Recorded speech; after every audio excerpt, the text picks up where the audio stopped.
හතරවෙනි වීඩියෝ එක පළවෙනි මොඩියුල් එක පාඩම an atom පරමාණුවක්. එතකොට අතිය ඇතුලේ ඉන්නවා ශක්තියක් කැටි කරගත්ත උපපරමාණුවක්. ශක්තියක් කැටි කරගත්ත උපපරමාණුවක්. එතකොට ශක්තියක් ඔන්න ඉස්සෙල්ලම කියවෙනවා වචනයක්.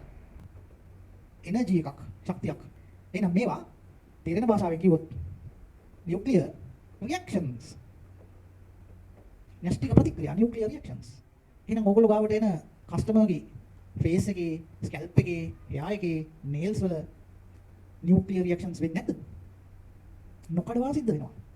එහෙමනම් ස්වභාවිකවත් nuclear reactions සිද්ධ වෙවි ඉන්නකොට කෘතිමවත් සිද්ධ කරගන්න පටන් ගත්තොත් ඒ කියන්නේ මොකක්ද?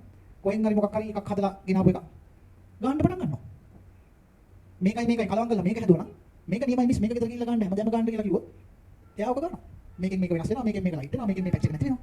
අන්න ස්වභාවිකවත් සිද්ධ වෙන න්‍යෂ්ටික ප්‍රතික්‍රියාසේ කෘතිමවත් න්‍යෂ්ටික ප්‍රතික්‍රියා සිද්ධ කරලා කෙමිකල්ස් පාවිච්චි කරලා මොන ප්‍රතිඵලයක් ඇවිත්ද දන්නේ නැහැ.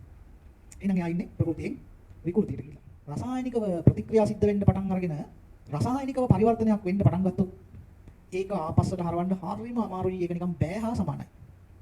භෞතිකව සිද්ධ වෙන දේවල් නම් ආපස්සට හරවන්න මොනවා හරි කරලා පුළුවන්. රසායනිකව සිද්ධ වෙන ප්‍රතික්‍රියාවල මේ විපර්යාස ආපස්සට හරවන්න බෑ හා සමානයි. හරිම අමාරුයි.